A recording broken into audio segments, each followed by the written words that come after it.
I'm Sammy Davis, and this is Some Dumb News. Facial recognition technology was promised to be a tool to help customize experiences or improve security. Unfortunately, its primary use has been to persecute and often prosecute people. This week in New York City, the Radio City Music Hall used facial recognition technology to bar a mother from a Rockettes show because she worked for a law firm that is currently suing a restaurant venue that Madison Square Gardens, the owner of Radio City Music Hall, own. Kelly Conlon, the mother and lawyer at the heart of this story, is not working on that particular case, but when she and her daughter entered the venue, she reports that security approached her almost immediately. It was pretty simultaneous, I think, to me going through the metal detector that I heard over the intercom or loudspeaker. I heard them say, "Woman with long dark hair and a gray scarf." Her daughter was able to enter the venue with her Girl Scout troop, but Kelly Conlon was forced to leave the lobby and wait for her daughter outside. Conlon is not working on the Madison Square Garden case and does not practice law in New York City. Regardless, Madison Square Garden confirms that all attorneys who work at Conlon's employer are banned from their theaters. MSG instituted a straightforward policy that precludes attorneys pursuing active litigation against the company from attending events at our venues until the litigation has been resolved. While we understand this policy is disappointing to some, we cannot ignore the fact that litigation creates an inherently adverse environment.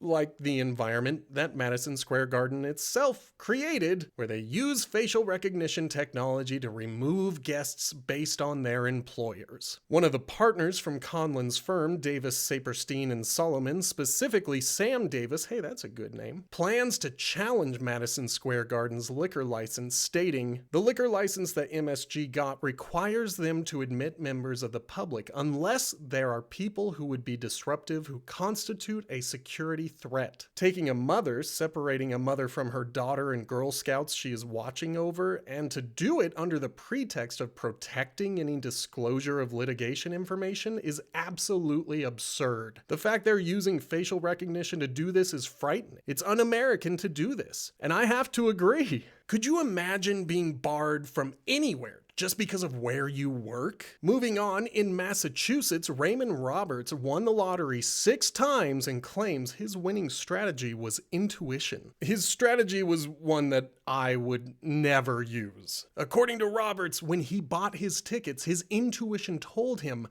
not to just buy one ticket, but to buy 6 tickets with the exact same numbers on each of them. Then those numbers came up. Roberts chose to take a single lump sum for 5 of his tickets, amounting to nearly $2 million, and for the last ticket, he chose to receive an annuity, meaning that he will receive $25,000 every year for the next 20 years. Straight up, there is not a reality where I buy more than 2 tickets with the same numbers, so this story kind of rocks my world. Teachers are among the most important resource that Americans love to waste, and in Dillon, Colorado, one elementary teacher cannot afford to live where she teaches. Instead, Sarah Pomeroy lives in her van. Pomeroy teaches science, technology, engineering, and mathematics at Summit Cove Elementary School and earns an annual salary of $60,000 a year. In Summit County, only 6% of houses were affordable to educators earning $67,000 per year in 2021.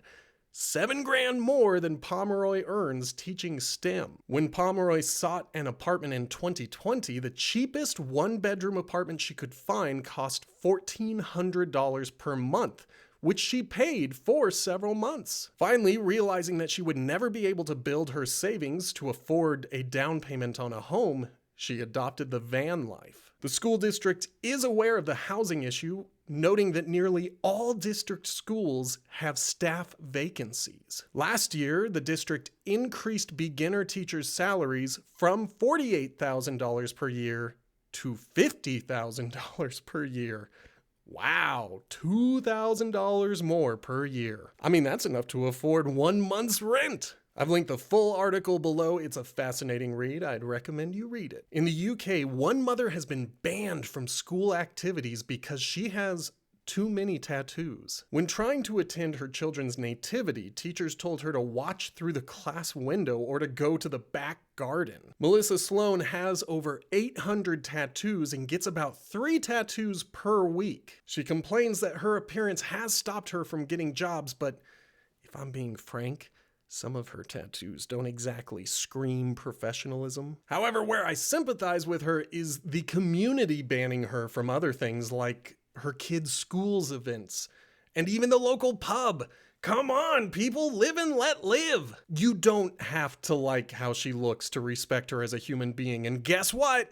Some human beings liked being a part of their children's lives. In New Zealand, one woman who hired an all-male cover band at the recommendation of the venue she had rented for her 70th birthday party sought to sue the cover band because they would not play ABBA songs. After taking the venue's recommendation, the woman hired the cover band for $3,000 to play for 2.5 hours with a $500 deposit. She later emailed the band requesting ABBA songs since many of the party guests were serious fans. The band offered to try, but reminded the host that these songs were written and performed by women, while this cover band was all male. She then emailed a playlist of the songs she wanted, and the band agreed to try to add as many of these songs as possible, but stated that it would be difficult to add the new songs to the set. But that was the last straw, and the woman decided to cancel the contract and demanded a refund on her non-refundable deposit. Still, the band gave her half of her deposit back, $250. The woman then tried to sue for the final $250, but a disputes court found that she had signed a contract that clearly stated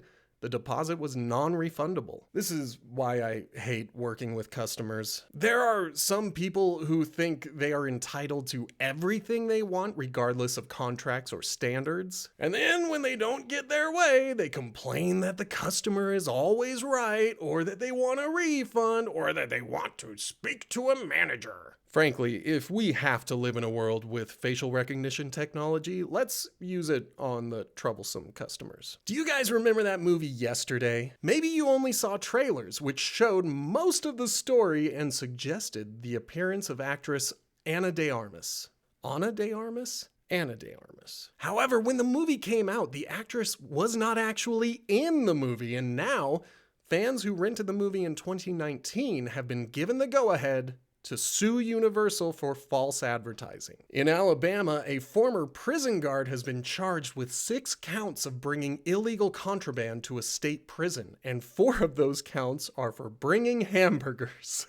Next time you take a big bite of a juicy burger, remember, you are eating contraband.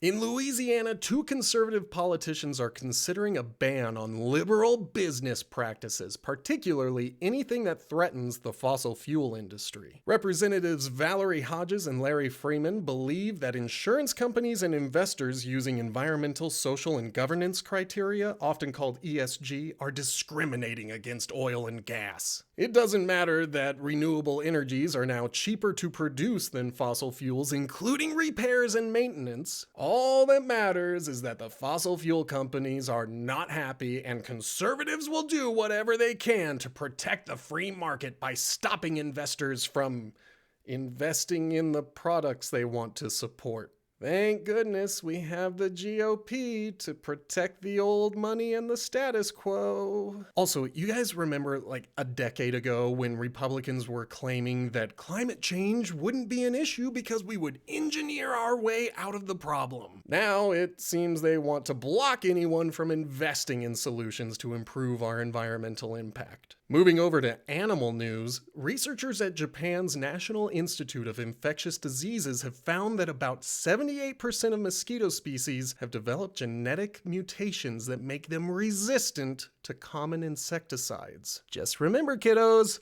summer is coming quicker than you think. Finally, in Thailand, researchers have discovered a snake with green fur in the swamps. Now, locals believe that this is a regular snake with green moss growing on its body, but The images are pretty eerie. Frankly, I've never even imagined a snake with fur, and now I don't know if I'll ever get that image out of my head. That's not all of the dumb news I wanted to cover this week, so maybe I'll include some of the other stories in next week's episodes. For now, I want to wish each of you a happy holidays. If you made it this far in the video, a great gift would be for you to subscribe and hit the bell. Feel free to like the video, share it with your friends, and leave a comment below. Every little bit helps, and I appreciate those of you who like, share, and comment on the videos. Hey, I'm still Sammy Davis. Thanks for watching.